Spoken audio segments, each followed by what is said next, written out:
back, guys. Hey, we here, and welcome. Got the intern right across from me. Hi, everyone. Welcome back. Welcome back. Yeah, we are. That makes me. That was like my favorite show back in the day. Never seen it. Oh my god, we're gonna find it on somewhere. Okay. We're gonna find it. We're gonna start watching that. Okay. Oh, a good wholesome show. Yeah, 'cause that was my favorite show when I was a kid. Okay.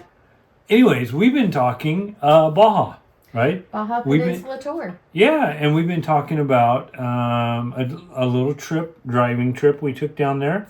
And so if you've ever found yourself saying, I want to take a road trip.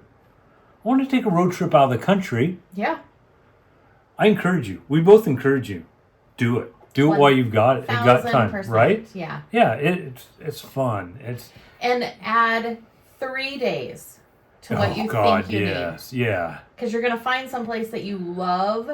And you just want to hang out. And you just want to stay there. Maybe add a month. Yeah. I would have added a month. And with that being said, we've got the place that someone absolutely fell in love with. Yes. That is our destination today. Yes. Where is our destination? Destination. I'm not sure why I said okay, that so way. we left off, if you haven't already remember, we left off in... this is episode 4, so if you haven't seen 1 through 3... Yeah, go back. Go back and watch 1 through enjoy, 3. Come on and share our travels with us. Yeah. You might come up with something that you want to do down there. If you've been down there, throw it in the comments. Yeah, we're going back. Yeah, oh yeah, we'll go back.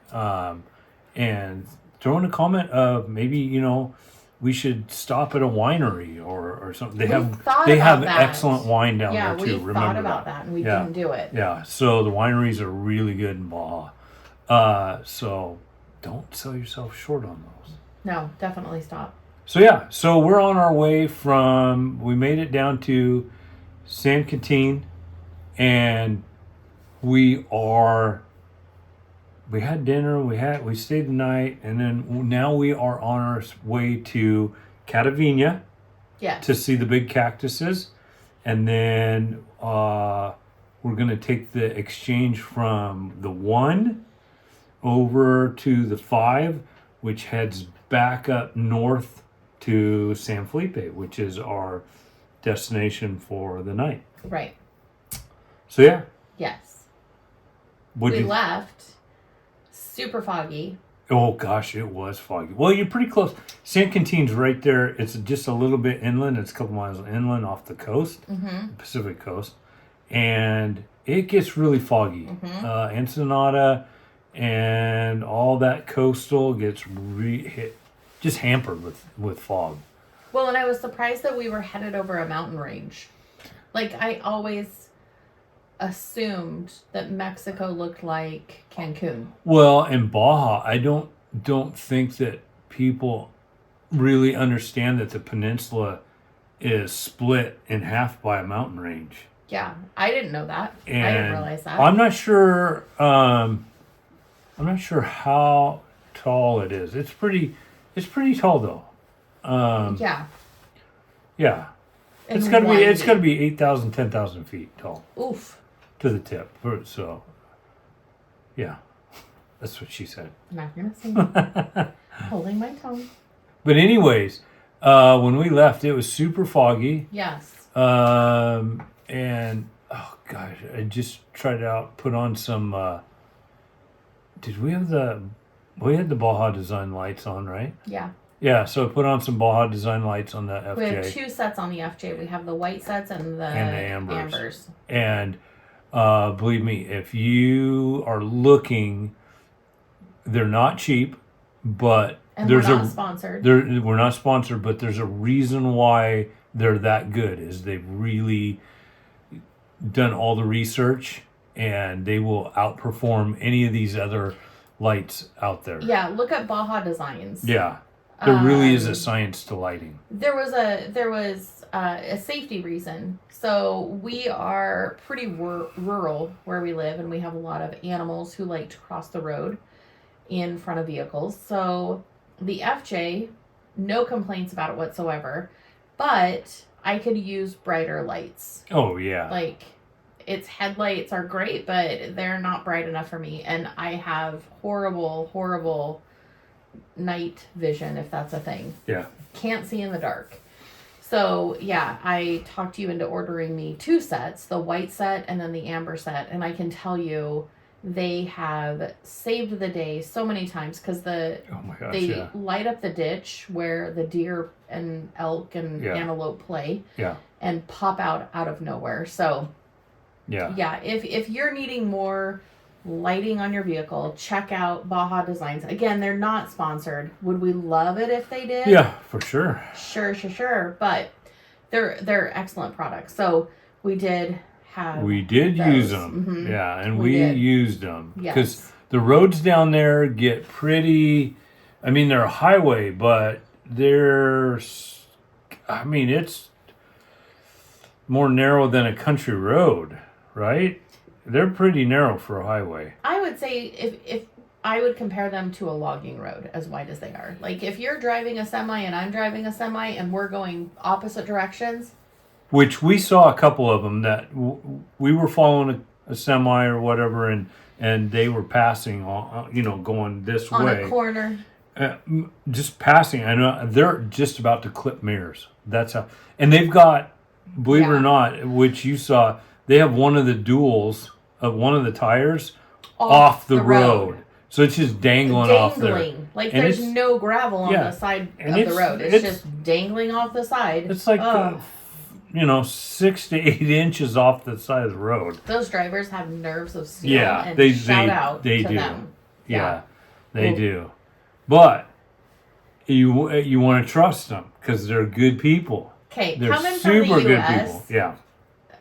The only thing I know about semi-trucks and traveling with them, because I've done a lot of highway time, Okay. is stay out of their way. Okay. If their blinkers on and you are getting ready to pass them, slow down, let them over. Okay. Just have a lot of stay clear. So let me ask you this question. Yeah. So if you're down in Mexico and you're following a truck driver, big semi, big 40-foot trailer behind him, I see. And he turns on his left turn signal. Okay. And you're behind him. Mm-hmm. What are you going to do? Watch him go into the left lane. Why? There's only 2 lanes. There's oncoming traffic and our lane. Well, obviously he's turning left. But there's no turns. I'm not going to argue with him. He's bigger than me. So what he's actually doing, because he sits up so much higher and he can see the road, is he's telling you it's okay to pass. No. And that he knows he's slow, and he is actually watching out for you. And once he turns on his blinker, you pass. No. That is... It's just that's the custom down there. That goes against everything, everything in what I know. I know you got to do it. You got to pass him. So scary.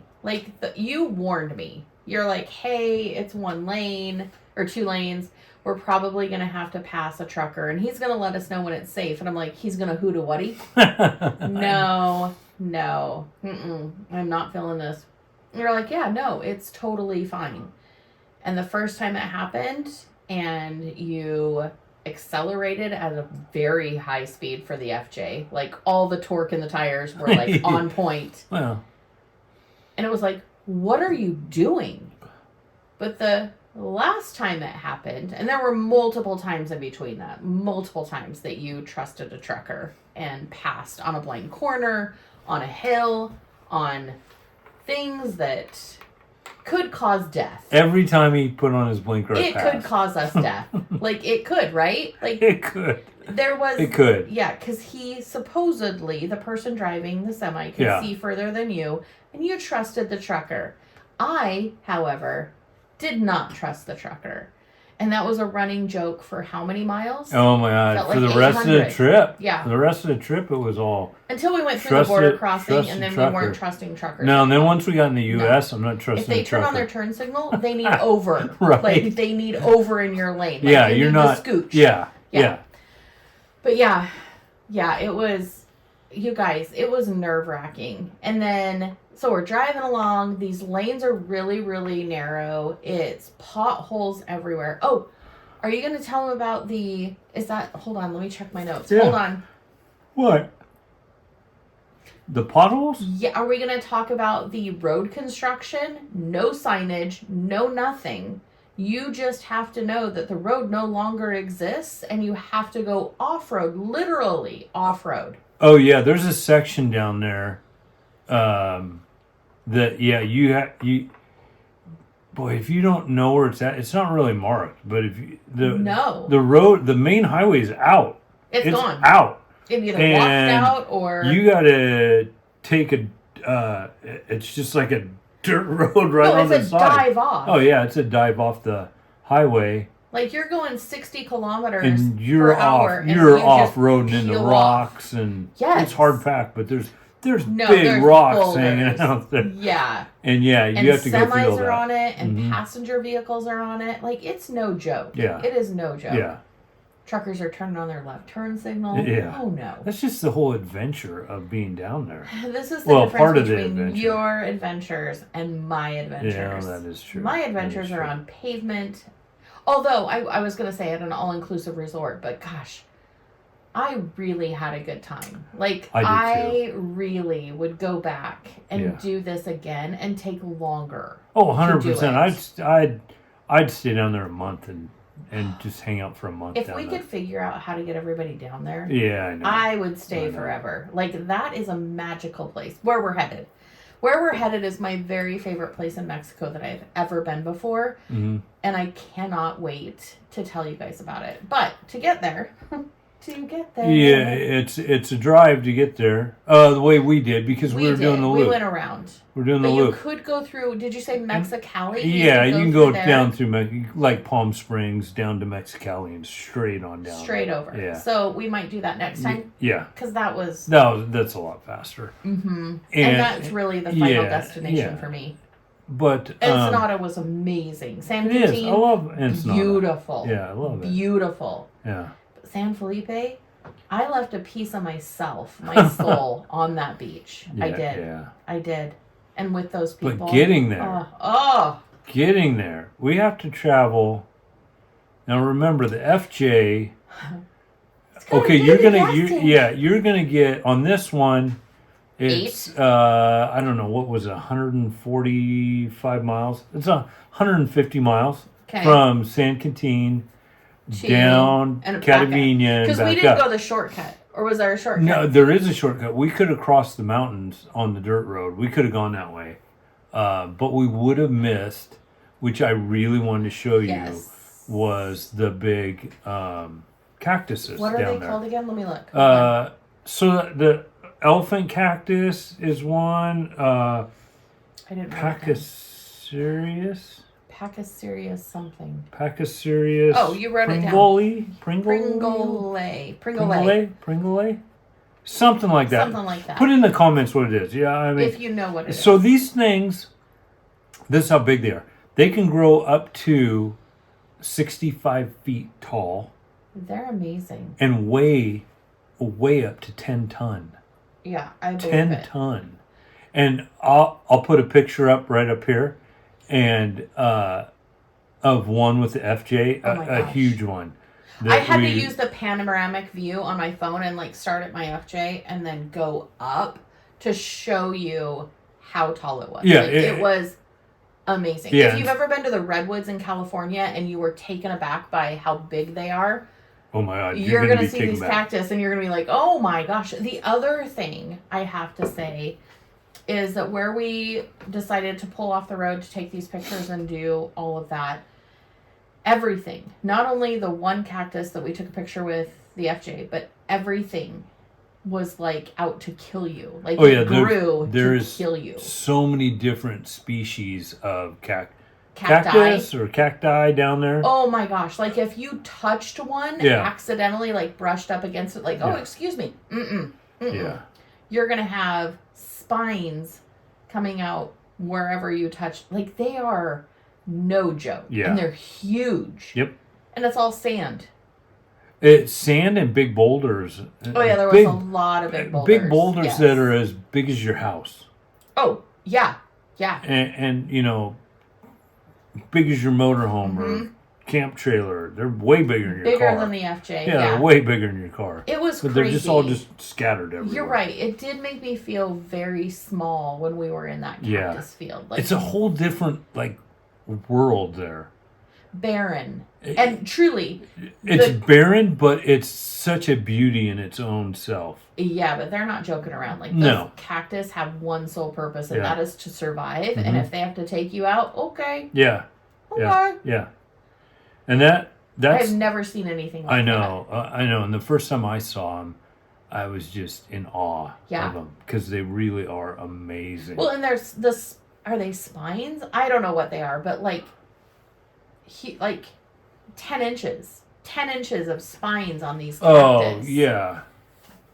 Quills? No, that's what a porcupine has. Porcupine. I don't know what they are. Pointy things that stick in your body. Yeah. That's what they are. They're huge. They're like needles. Mm-hmm.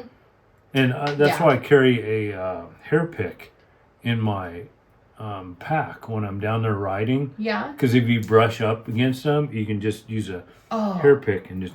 God, when you're riding, I could see how that would happen because they're so close that you just accidentally... Oh, yeah, you can... Yeah, if you fall in one or you know... Ooh, new fear unlock. That's fun. Yeah. That's not fun. They hurt. Oof. Yeah. Yeah, that was cool to see. I've never seen anything that big and that, detrimental to a person, ever. Yeah, but like I said... beautiful, the yes. The beauty in them is and amazing. that they grow so big in nothing. Well, and you think of... They've got to be hundreds of years old. Oh, for sure. Because I don't imagine they grow don't fast. grow because there's no moisture for them to get. So Mm-mm. I don't know how old they are. I'll have to look it up for you, or so dry. if you know, put a down in the comment. comments, yeah. But yeah, I think they're pretty old. And you can hike around Oh my gosh! Yeah, there were trails everywhere. You can if you want to take your mountain bike, you could totally do that if you're not a dirt bike rider. Yeah. But yeah, if you're a hiker, tons of spots up there. Yeah, tons of spots up there. I was pleasantly surprised. Yeah. But like I said, and which I love that area down by Catavina, but it's a long ways from San Quintin to San Felipe, and you got to be conscientious of fuel. Yeah. You got to be aware of how much fuel you're burning. Yeah. And especially when you have a peanut tank. Because there's nothing down there. You really have to. You're really on your own, I would say.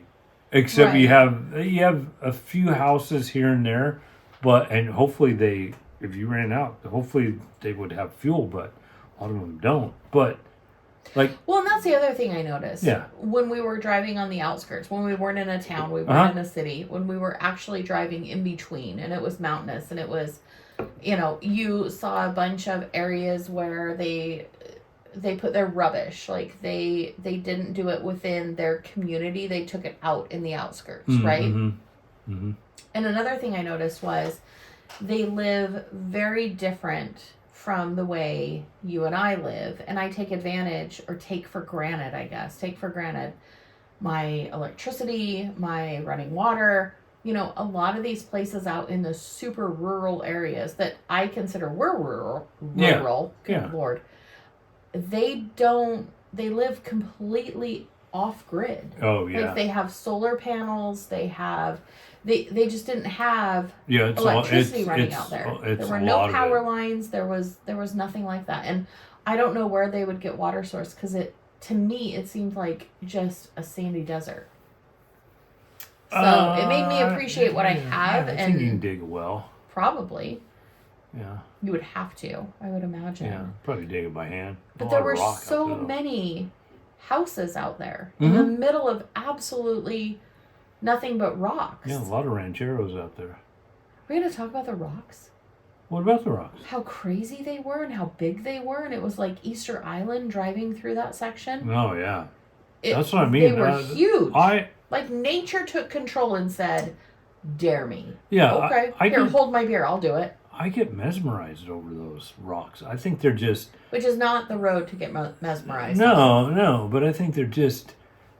Because they're all like sandstone rocks. And they're just... Huge. They're just massive. Everything out there is massive. The cactus, the rocks, everything is just... It's grown to be a giant. Yeah. Like, I could see giants living there. Yeah, and like you said, everything looks like it's out to kill you, too. Yes. But it's protecting its survival, I guess. That's what I would say. Which means it's got to be a really hard environment to grow. Yeah. And you've got people out there within that environment. So crazy. Shout out to those people. Those are hardcore people. Yeah. You live in that environment. Man. But you know what? If you don't know... Is it know to need, then you don't need to know. Yeah. Basically. If that's how you grew up and I imagine if we went to their house, they would be happy individuals that, probably. You know, they'd be gracious and loving and they don't miss what they don't miss. No. You know? Which makes me think, I remember when we were driving through there, it's like, I could do with a lot less. Remember me saying, I was like, ugh. Yeah. I have a lot of things I could live without. And have I changed anyway? No. And I like how you're driving through there and you go by a house or whatever and it'll say, tacos or tamales. Oh, yeah. Empanadas. Come in, and they're just selling them out of their house. Out of their home. Yeah. Yeah.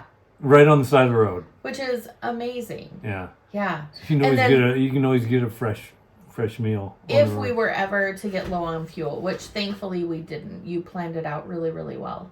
But there are those like fuel stops along the way that aren't fuel stations. Oh, guys, so Catavenia, I love Catavenia, but all there is really is a hotel, motel, and a couple of houses, and that's it. It's out in the middle of the rocks and the cactus. Nowhere, yeah. Yeah, there's nothing for 100 miles around it, but they know that. Oh yeah, there's no gas station. No.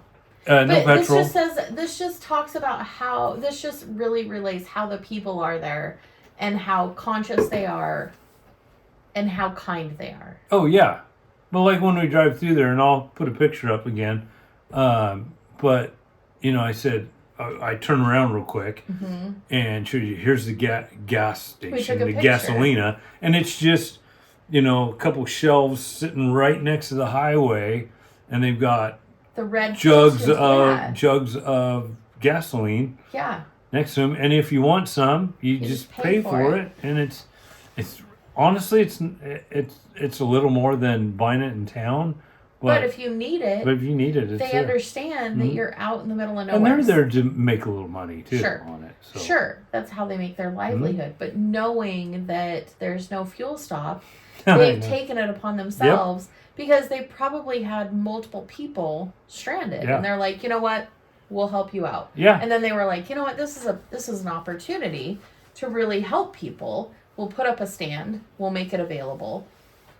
Oh, and going through that area, what do you think of?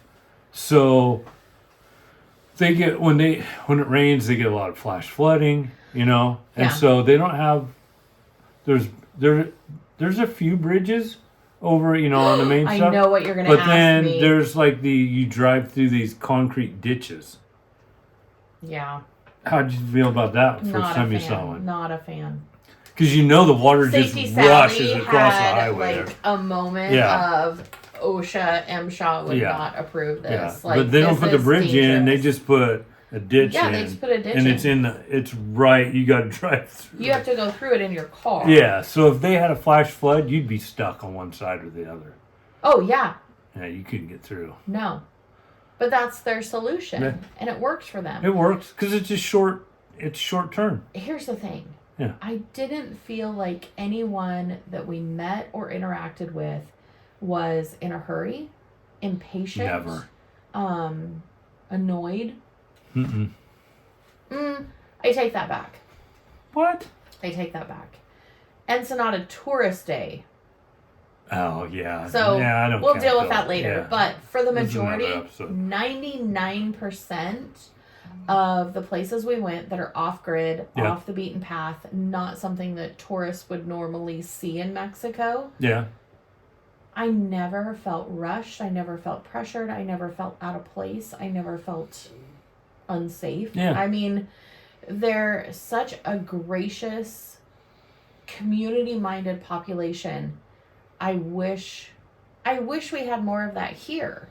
I know. How about when we got off the 1 and onto the 5 and started heading north, and we got to the first PMEX or fuel station. It was a small one. Well, I don't think it was even a PMEX. It was just a small little station. And you said, pull over here because I'd feel better if we got fuel here instead of trying to make it all the way to because you like San to push Felipe. the little tank to its and limits, so and we went over there. And how about the old guy that came out? And of course, I just said, remembering this. I just said, Phil, regular Gasolina, and he's like, see, and I asked him, I said that I speak little Spanish. Oh, yes, I remember him now. And he said, I speak little English. And I go, okay. Did not. And he started rattling off full conversation in English. Full conversation. And then... And it was a good, 4 or 5 minutes of conversation with him. Yeah, he was telling us everything. And then he got to the point where, okay, that's all I know. And so he was done. And then the rest was in Spanish. It was like, which was fine. Amazing. Yeah. We giggled about that. It's like, okay, when we say we know little Spanish, we're lying. We know none. None. Zero. No, we know a little. When they talk about, they are only poquito English, it's like, no, you're way better than that. You know a lot more English. Yeah. And that's what I'm finding is down there are a lot that don't know any English, but there's a lot that do know. But don't let that hold you back. I would tell people, because that was my biggest thing was, I don't know Spanish. I need to learn Spanish. Also, plug to Duolingo. We are not sponsored. But if you are looking for, a second language that you want to learn, try Duolingo. It's really good. It's a free app. You can pay for things if you want to, but you don't have to. But I didn't feel like I couldn't communicate, even though I knew this much Spanish. And I feel guilty. I still feel guilty that I don't know Spanish. Before we go back to San Felipe, I am going to be not fluent, because that's hard, but I will be able to somewhat communicate. All of the people that we came in contact with knew our language. They knew English, and most of them knew English very well.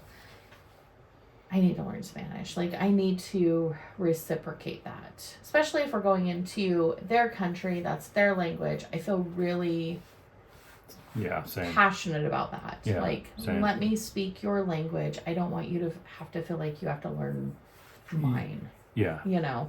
So...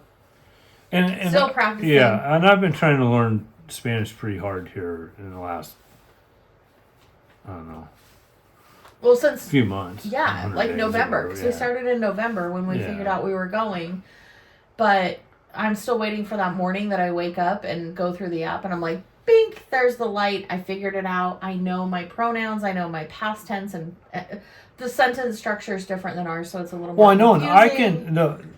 My deal with Spanish is I can actually read it better than I can speak it. Same. So if you wrote it down, I can tell you what it is. What it says, yeah. Well, but to speak it, I'm so glad that's we're my doing downfall. It together, because then we can start speaking it together, and it won't be this, well, I just know Spanish, but I never speak it. We can start talking. But we're not at that point yet where we can even talk. I mean, we know a few words, but it's very broken. Very broken. Yeah. Very broken. Oh, so we get sidetracked. Sorry. No, that's fine. But after getting the fuel... Oh, yeah. Yeah, so we got the fuel, and then that whole way, I'm prepping you. I remember that. Because we're not that far. We still got an hour and a half, from 2 hours, San I want to Felipe. say, from where we got fuel. And it's been a stressful day. I'm not going to lie. The whole trust a trucker passing on the left, that caused me, honestly, a lot of travel anxiety. Yeah. And I'm not going to lie to you. It caused me a lot of anxiety. So, like, knowing that our destination was still 2.5 hours away, and it was like potholed roads. These were the worst roads, I think, that we traveled on. This was the warning that you gave me when we left. You're like, their roads aren't like ours. Like, they're... And I was thinking, oh, great. So we're going to be traveling on dirt roads, like logging roads, like potholes the whole way. And up until this point, the roads weren't bad. The side roads were a little iffy. Yeah. But the main roads were all paved. They were pretty good. There wasn't a whole lot of potholes. There were a few every once in a while. Yeah. But on this road... And this road was a lot better a few years ago. I don't know why it deteriorated so fast. Well, with the washout, and we had to go like around about that thing. I mean, there were just a lot of things that... it caused me a lot of travel anxiety. And I was ready to be out of the car. They really worked hard on this section from the bottom of the 5 up because... like it was worse? Oh, yeah. It was all dirt. It wasn't even a paved road. And now it's a paved road. And, and so... I take back what I said. I think it was better when it was a dirt road. Oh, because it didn't have these deep, huge potholes that you're going to... I mean, during the race, we heard someone just took out their whole axle. Oh, I'm sure. That's how deep and big these potholes were. Well, and just the fact that there was no railing, there was no safety railing. No, there's not really a lot of that. You know, we take advantage of a lot of things in this country that and are if there is, safety-wise. it's kind of haphazard. Sure. Oh, are we going to talk about the road crews that would just pop up out of nowhere? Oh, they were patching the potholes. But they had no, like, in the U.S., you got I don't flaggers. know where you're from, but you've got, like, signs for miles, you know, be prepared to stop. Construction zone, be prepared to stop. Da-da-da-da-da. Flagger ahead. And you know, like, you're starting to slow down, you've got a couple miles, and then, you know, you see them at a distance, so you have plenty of time. No, it was not like this. You came up on them in an instant. They're used to it. They've got, like, blow torches and whatever they're filling the potholes with. You're going 60, 70, 80 kilometers past them. They're not even blinking twice. Like, they're used to this. Well, and they can be on a corner, and there's no blind corner. There's no signage. They're just out there with a dump truck and some shovels. Yeah. Just throwing the Filling asphalt them in as fast as they can, because I think the potholes are happening faster than they can fill them. Oh yeah, there's so much truck traffic on there. Yeah.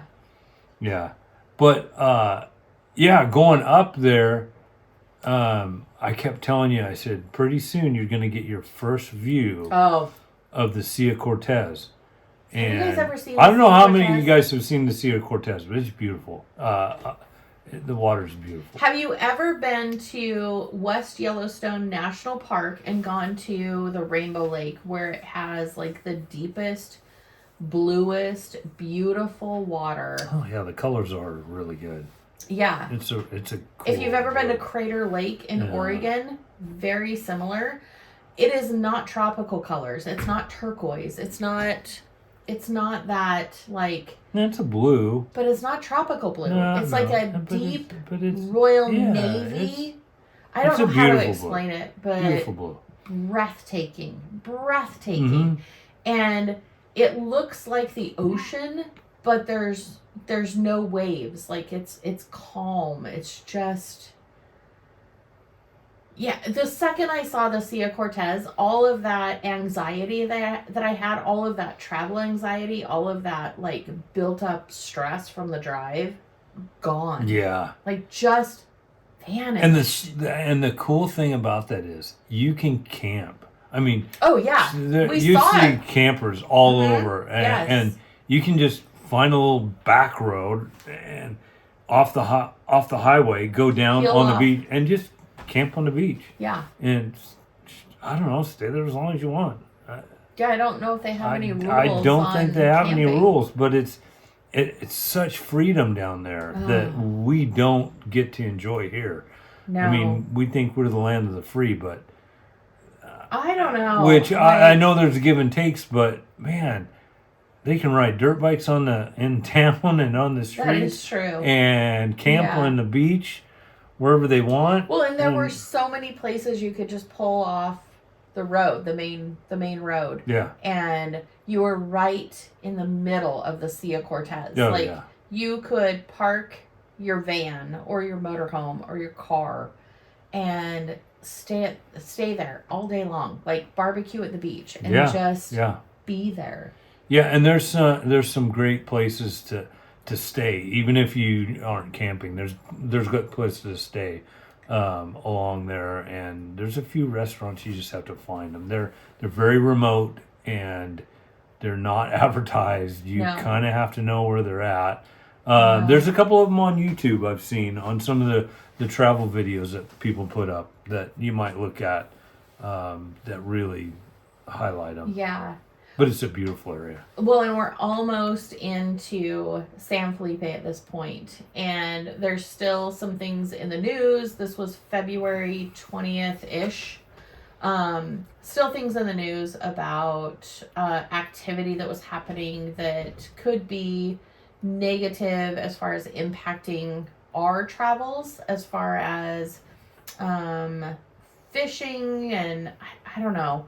There were just things in the news that you and I were both concerned with, and they had been in the news since January. So we were kind of keeping a close eye on San Felipe and whether or not we wanted to stay there.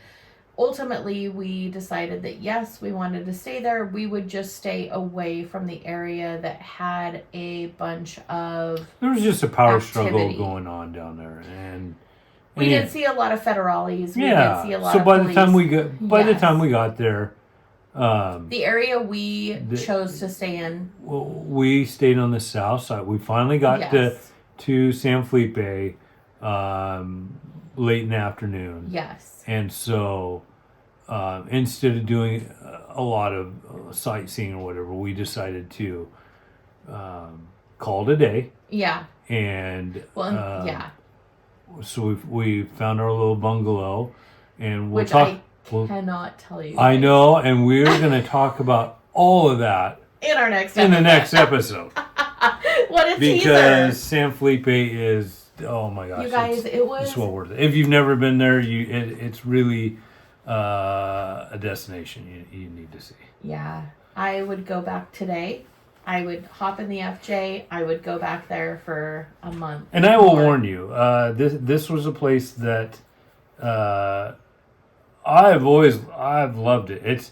It's very deserty. There's not a lot of vegetation at all. A lot of sand and rocks. It's brown.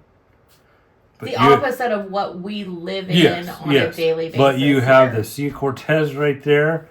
And I've always said, oh man, I'd love to go just buy a place down there.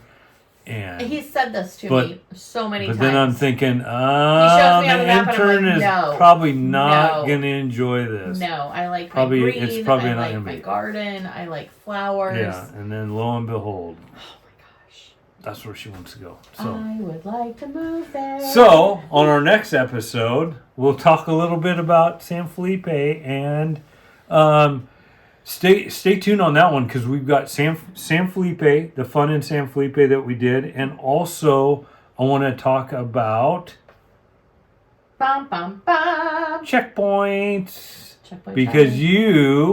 Because on our way down south, you just drive through the checkpoints. You don't have to stop. You don't have to stop. You don't have to talk to anybody. But on the way north or to Ensenada, you get to be stopped, and you could be searched. So and so we'll talk a little bit more about that on our next episode. And guess who finally got lobster? Oh, yeah. On the next episode, we'll talk a little bit about lobster and the price of it. Oh, yeah. So, yeah. Yeah, we got to do it. You don't want to miss that. Okay, so you I'm guys, excited. Tune in and we'll talk some San Felipe and our travels back to Ensenada. Remember, follow us on Instagram at WEadventureNW, same with Facebook.